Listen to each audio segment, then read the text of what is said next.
இதில் என்ன ஒரு வேதனையான விஷயம் அப்படின்னா, நான் திமுகல இருந்து வந்தவன். நான் போன தேர்தல் இதே துறைமுகத்தில் திமுகல நான் பணி செஞ்சவன். தலைவர் அவருடைய ஃபேன் நான்.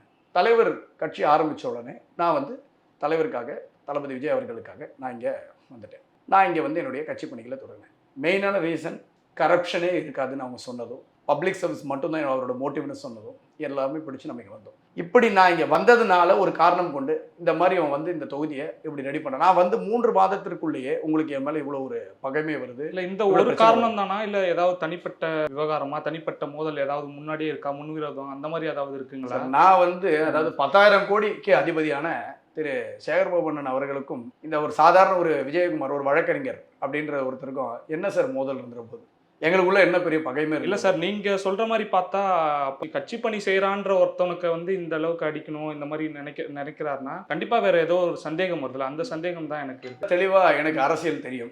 எனக்கு இங்க தெரிஞ்ச அளவுக்கு அரசியல் என்ன சுத்தி இருக்கிற நிறைய பேருக்கு தெரியாது. ஸோ இவரை வந்து ஆஃப்னா எல்லா பிரச்சனையும் முடிஞ்சிடும். இவரால் தான் இந்த தொகுதி வந்து கடகடன்ட்டு இப்படி ரெடி ஆகுது. ஒன்றும் இல்லை சார், இந்த தேர்தலுக்கு முன்னாடி கிட்டத்தட்ட இங்கேருந்து ஒரு 1200 பேரை